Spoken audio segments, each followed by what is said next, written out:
Hey guys! Today is kind of a special day for me, because today it is my channel's birthday.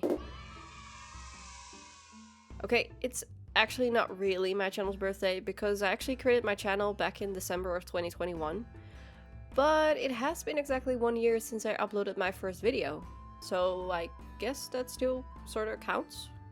Anyway, my first video was about the Nug King, or how to find him to be exact. Now, with that first video being 1 year old today, I kinda wanted to, I guess, celebrate that fact by making a video about, well, nugs. So yeah, I'm gonna talk about nugs today. I'm gonna talk about where they come from, how they live, fun facts, etc. It's probably not going to be a very long video, but just a fun little lore video to celebrate the fact that I've been making content for a year. So, without further ado, pour yourself a fancy glass of Golden Nug, and let me tell you all about, well, nugs.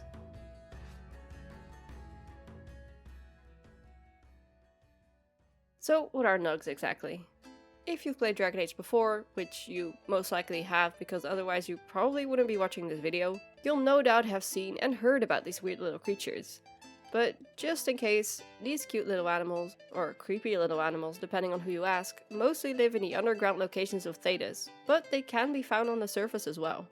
They are small, hairless, nearly blind, and they look like a rabbit and a naked mole rat had a baby.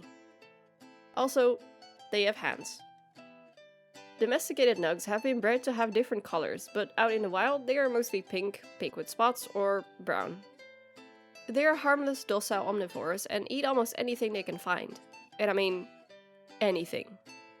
Really. Their diet consists of whatever they can get their hands on, including insects, worms, and when food is scarce, limestone and simple metals. Metals. These small, harmless creatures are able to digest metal. What the fuck? Despite the fact that they're able to eat fucking metal, life as a nug can't be an easy one. They serve as prey for many different creatures, and they really don't do well in harsher environments. Lucky for them though, they reproduce like crazy, so their species is still thriving. It's not really known where nugs came from exactly, so the most logical answer would be the deep road, since that's where they live. Well, at least mostly. Ever since the 5th Light, nugs have been appearing all over the place on the surface, and in Inquisition you can find them almost anywhere. And this might actually not be the first time nugs have been appearing on the surface. In 520 Exalted, 4 years before the 4th Light ends, Kirkwall declares the common nug as a noxious vermin over fears that they carried the blight and would spread it. The extermination became known as the Battle of the Squealing Plains. However, all of that was for nothing, because the nugs didn't actually carry the blight, and they seemed to be resistant to it even. During a blight, the corruption of the Darkspawn spreads throughout the lands of Thedas and infects the animals there, turning them into ghouls, corrupted versions of themselves, such as the examples we've seen in-game, Bearscarn and Blightwolves. Yet nugs live in the deep roads, and we've never seen a blighted nug. And I mean, dwarves even eat them. Oh right, I haven't even talked about that yet. So apart from every creature that wanders the deep roads like giant spiders and deepstalkers, they also have to look out for dwarves. Nugs are an integral part of the dwarven diet. For many, nug meat is a delicacy. So much so that a former legionnaire named Varen was made a paragon after discovering that nugs are edible.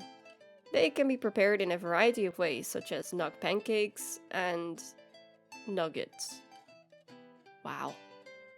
Late King Ensgar Aeducan adored nug seared on a hot metal plate and finished in the oven and dressed in a cream sauce flavored with deep mushrooms.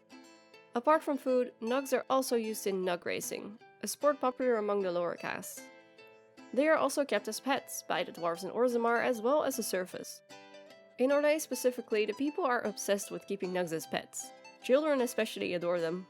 All of this started when the left hand of the Divine brought her nug Schmooples home to Val Royeaux, after coming across him in her travels. And from that point on, pet nugs became a trend. Schmooples, if you don't know, is the cute nug that the Warden can give to Liliana in Origins, or Subterranean Bunny Pig, as she calls him. Oh, it's one of those subterranean bunny pigs. Oh, look at him. Come here, you. In order to do that, you'll need to be in Orzammar and speak to Liliana. If you have around 80+ approval with her and have done her companion quest or are in a romance with her, it'll trigger a conversation where she tells you she'd like to have one as a pet. And have you seen those tiny pig-like burrowing animals? They are adorable. I wish I could have one as a pet. But they must be hard to catch and... Oh, just ignore me. I'm so silly sometimes. Let's just go. Afterwards, Schmooples can be bought as a gift called Cute Nug from the adult dwarf in Dusttown. When you give him to Liliana, she will take him back to camp and give him his name. From that point on, Schmooples travels beside Liliana as her companion. And after helping her help the warden in ending the 5th blight, he travels back with Liliana to her home in Valrio, where he retires and lives out the rest of his days in peace. Sadly, a Nug's lifespan is probably not that long, and by the time of Inquisition, it seems poor old Schmooples has passed. His line doesn't end there, however, for when one hero falls, another one rises. And he is succeeded by his son, Schmooples II, and his granddaughter Brulette. Together, they would go on to do grand things. Schmooples II even played a part in stopping an enemy spy from uncovering some of Nightingale's secrets. Now that's a true hero. The legendary Schmooples isn't the only remarkable Nug in Thedas though. There is another one that lives far away from the common Nug, in a secluded cave somewhere deep inside the depths of Thedas. Only those who bring cheese may be granted an audience, and if they are lucky, they are deemed worthy. I am of course talking about the one true King of the Nugs.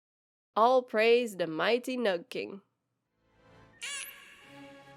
The Nug King can be encountered in the Descent DLC in Inquisition after collecting a cheese wheel and putting it on a specific altar as an offering. Doing so triggers a funny cutscene in which the Nug King judges your Inquisitor. It doesn't have any impact on the rest of the game, but it's a great little Easter egg and one of my personal favorites. As for where to find the cheese wheel and the cave with the altar and everything, that's what I talk about in my Nug King video. If you'd like to find the Nug King for yourself without having to look up all the information, my video will show you exactly how to do it.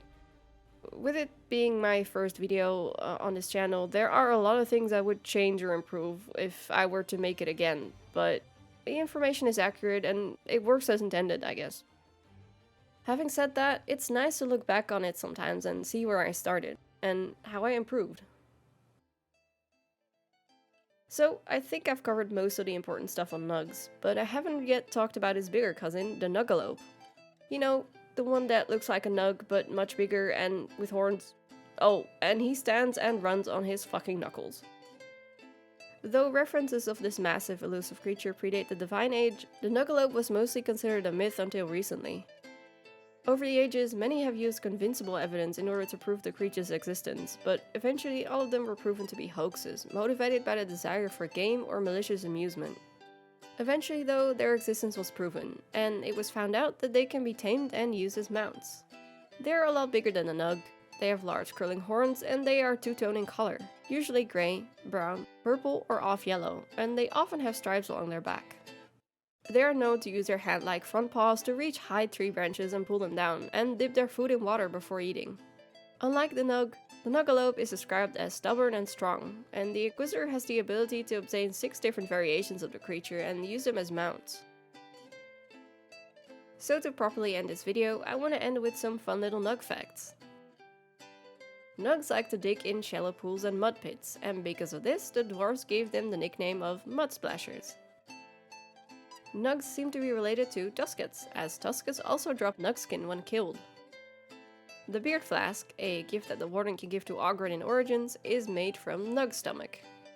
And the last one, Cole says when Nugs nuzzle a person's hand, it is their way of calling that person a friend. And that's it for my information on Nugs. As always, thank you so much for watching. And thank you to everyone who has been subscribing, watching, liking, and commenting on my content for the past year. It really means a lot to me, and I'm happy to know that people are enjoying my content, so if you like this video, let me know by liking this video. Or leave a comment and tell me what you like about Nugs. Or maybe you hate them, I don't know. Maybe you hate them and their creepy little hands and want them to fuck right off into the deep roads again. Either way, feel free to let me know. And for now, thanks again for watching, and I hope to see you on the next one.